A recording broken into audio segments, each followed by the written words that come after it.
Bom dia, queridos. Graça e paz em nome de Jesus. É um prazer estar aqui com o pastor Mauro, a Flávia. Achei meio estranho esse negócio de longa data, assim. Começa de que nós somos amigos, parece que a gente é muito velho, cinquentão, coisa assim, é pouco. É pouco. Muito bem, mas vamos deixar esse fato de lado. Essa igreja tem sido uma igreja muito abençoadora. No ano que nós chegamos em Jundiaí, nós passamos um momento muito difícil junto com a igreja. E essa igreja, a junta dessa igreja, talvez muita gente nem saiba, mas a junta dessa igreja votou e durante alguns meses mandaram um salário mínimo para nos ajudar lá. Eu fiquei mais ou menos um ano sem receber salário da igreja, aproximadamente um ano sem receber salário da igreja. E Deus foi fiel, porque de muitas maneiras o Senhor me abençoou. O Senhor me abençoou através de igrejas como essa igreja. Houve uma experiência única na minha vida, muito interessante, de um dia em que nós tomamos o café da manhã e acabou o leite. Comemos o pãozinho que tinha, não tínhamos dinheiro, tínhamos algumas contas para pagar naquele dia, de casa, da igreja, não havia dinheiro, nem meu, nem da igreja. Minha esposa disse: o que é que nós vamos almoçar? O que é que tem? Tem um frango congelado. E quando estava esquentando o leite, acabou o gás. Então eu disse: não tem problema, a gente faz, eu faço o frango, você descongela no micro-ondas, eu faço na churrasqueira. E você faz o arroz no micro-ondas e está ótimo, e vamos em frente. E quando eu fui fazer o churrasco do frango, eu vi que o saquinho de carvão que tinha estava bem no finalzinho. E nós morávamos do lado de um shopping, muito próximo do shopping maior, lá de Jundiaí, por enquanto, e dificilmente haveria aquilo que eu esperava. Eu disse: eu vou sair por aí e vou achar um pedaço de madeira e vou pôr junto no carvão, porque nós vamos comer, temos que fazer, não é? E Deus nos abençoou, porque quando eu saí de casa, no portão de casa tinha 1 metro de caibro, encostado na parede assim da nossa casa, e eu levei, cortei no meio, pus de um lado, pus de outro. Ficou um frango delicioso, meio assado, meio defumado, mas foi uma experiência única da vida. Naquele dia, o distrito nos mandou o dinheiro, e com aquele dinheiro nós pagamos todas as contas que devíamos pagar, e deu para pôr gasolina no carro. E eu disse: bom, agora eu tenho gasolina, eu posso ir para a casa da minha mãe. E fui descansar, passar o meu dia de descanso, sábado, na casa da minha mãe. Nunca contei nada do que estava passando. E no final daquela tarde, quando eu vinha voltando, meu irmão trouxe uma declaração de imposto de renda para eu fazer. E eu levei os documentos. Ele disse: depois você abre o envelope, mas abre hoje. E quando eu abri o envelope, tinha mais um cheque de bênção, e nós vivemos aquela semana. Tudo isso foram coisas, experiências do nosso passado, de um tempo que nós vivemos, que foi um tempo em que, sabe quando o profeta diz que o Senhor nos leva para o deserto? Para lá no deserto falar ao nosso coração? Foi um tempo excepcional na minha vida. Algumas pessoas me diziam assim: deixa o ministério, ou faça o ministério, mas continue trabalhando fora. E o Senhor me dizia: não, não, não, não. E essa pessoa me dizia o seguinte: se você não deixar o ministério, se você não for para fora, você vai perder os seus filhos. Eles vão ficar horrorizados. E eu quero dizer que na obediência ao Senhor, eu tenho hoje os meus 4 filhos, a minha nora, os meus 2 netos, todos servindo ao Senhor, e para mim isso é uma vitória muito grande. Essa igreja fez parte dessa história, não é? Mas eu gostaria que vocês partilhassem, que hoje a igreja é uma igreja próspera, abençoadora. Abençoamos muitas vidas também, vários missionários. Ajudamos gente lá no Tibete, ajudamos gente no Nordeste, ajudamos gente no meio dos índios e por aí afora, não é? É uma igreja que tem algumas congregações. A primeira congregação já é uma igreja organizada. Então, a gente tem muita coisa para louvar ao Senhor por aquilo que o Senhor faz através de nós. Amém? O tema dessa manhã, recomeçando a construção, gostaria de convidá-lo a abrir sua Bíblia em Neemias, capítulo 2.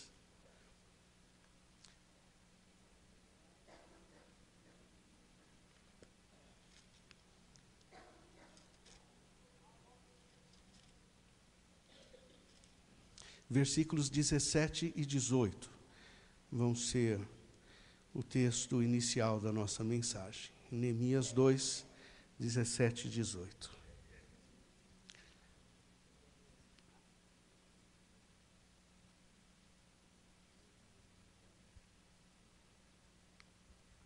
Então lhes disse: estais vendo a miséria em que estamos, Jerusalém assolada e as suas portas queimadas. Vinde, pois, reedifiquemos os muros de Jerusalém e deixemos de ser opróbrio. E lhes declarei como a boa mão do meu Deus estivera comigo, e também as palavras que o rei me falara. Então disseram, pode ler comigo essa última parte?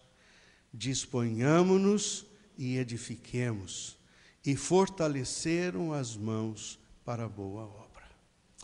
Pai querido, que nessa manhã o nosso coração seja abençoado, ó Deus, com a presença do Teu Espírito Santo. Que verdadeiramente, ó Deus, a Tua glória possa brilhar, Senhor, em nós. Que, ó Deus, barreiras em nossa mente, Senhor, possam ser quebradas. Que, ó Deus, nós deixemos, Senhor, coisas do nosso passado e nessa manhã possamos ver, ó Deus, renovada em nós a Tua graça. Que, ó Deus, nós sejamos a imagem de Jesus Cristo no meio da sociedade hoje. Que nós possamos refletir, ó Deus, a glória do nosso Senhor e Salvador Jesus Cristo. Nós oramos, ó Deus, para que, pelo poder do Teu Espírito, o Senhor possa mesmo mudar a nossa mente e o nosso coração nessa manhã. E a igreja que concorda diz junto comigo, em nome de Jesus. Amém. Amém. Glória a Deus. Nós vamos ver algumas coisas bem simples, bem fáceis, num certo sentido, mas num outro sentido, meu irmão, essa mensagem vai trazer algumas implicações para a sua vida pessoal, para a vida da sua família. E eu espero realmente, em nome do Senhor Jesus, mexer com o seu coração nesse dia, que você saia daqui transformado pelo Senhor, mas que também existe implicações que vão trazer bênção para a igreja, para a vida da igreja. Algumas consequências da mensagem que vão mexer também com a nossa vida, com a vida dentro da igreja. Dentro da mensagem, eu dividi em 3 pontos apenas, 3 focos importantes para a reconstrução.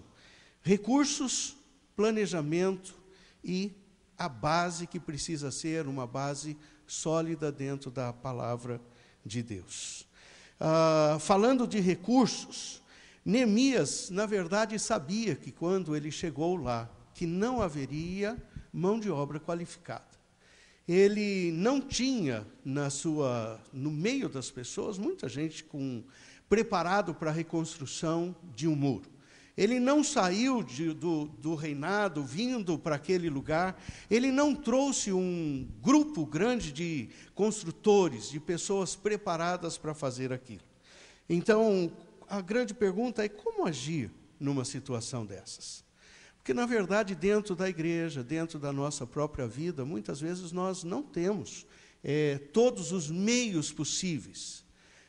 Quando começamos a igreja, nós não tínhamos uma equipe de louvor todinha formada. E é interessante como Deus começa a agir na vida de um, e de vez em quando alguém tocava uma flauta, um dos filhos pegava uma flauta e tocava uma flauta, e o outro pegava um pandeirinho, nem sei como é que chama aquilo, tipo chocalho, e aquilo vai crescendo, e depois você vê um grupo formado. E dentro da nossa vida também é assim. Mas interessante que Neemias acaba encorajando os chefes dos judeus a fazerem alguma coisa sobre a necessidade. Vocês já foram ministrados aqui nesses dias sobre a necessidade da glória de Deus ser revelada na sua vida. Já foram ministrados sobre o que pode impedir, a falta de perdão, como isso pode impedir todo aquele lixo, todo aquele entulho que acaba ficando na nossa vida, os nossos paradigmas que a gente não quer abrir mão, nós pegamos algumas coisas e dizemos, não, tem que ser desse jeito. Como resultado desse encorajamento, aquelas pessoas puderam exclamar, disponhamo-nos e edifiquemos. Esse é um dos pontos importantes, é a nossa vontade. Nós precisamos hoje de pessoas que gritem, disponhamo-nos e edifiquemos. Gente para dizer, está cheio de entulho, está cheio.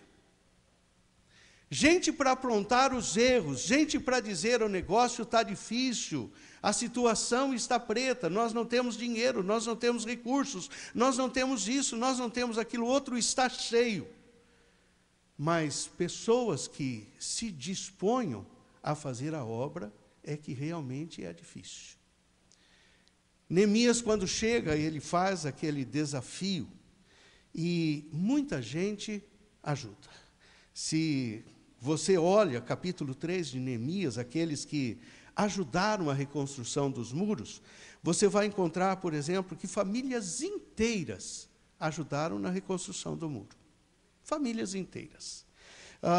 Nós vemos lá, por exemplo, que alguns grupos de pessoas que tinham alguns talentos, ourives, perfumistas, grupos de mercadores foram construir o muro, os sacerdotes, os levitas, os servos do templo.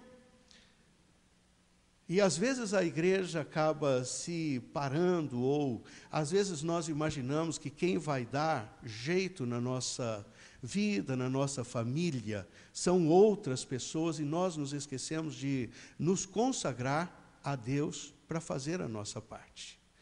É interessante que eu não sei se o pastor Mauro já teve essa experiência ou não, mas eu já tive experiência da pessoa que chegou para mim e disse, pastor, os meus filhos adolescentes não querem vir na igreja, eles estão me dando muito trabalho. E eu virei para aquela irmã e falei assim, irmã, quando eles eram pequenos e eu insistia para você trazê-los para a escola dominical, para a igreja, você não os trazia. E agora, de uma hora para outra, você quer que eu vá lá e dê um jeito na situação? E eu não quis pegar muito pesado, porque eu sabia que o testemunho dentro da casa não era um testemunho bom. E vira e mexe, aparece alguém dentro da igreja dizendo, o professor da escola dominical precisa ser um pouquinho mais preparado, porque os meus filhos estão dando trabalho para mim. Bom, meu filho, eu não sei como é que é na sua casa, mas os meus filhos deram muito trabalho para mim. E mesmo assim a gente lutava dentro de casa, e jamais esperamos que simplesmente 1 hora ou 50 minutos de uma escola dominical por semana possa fazer aquilo que nós, como pais e mães, não fazemos durante a nossa semana. Nós não falamos de Deus, nós os deixamos totalmente abandonados, não os envolvemos com a palavra de Deus e esperamos que um grupo ou alguma pessoa venha e faça aquilo que é a nossa parte. Precisamos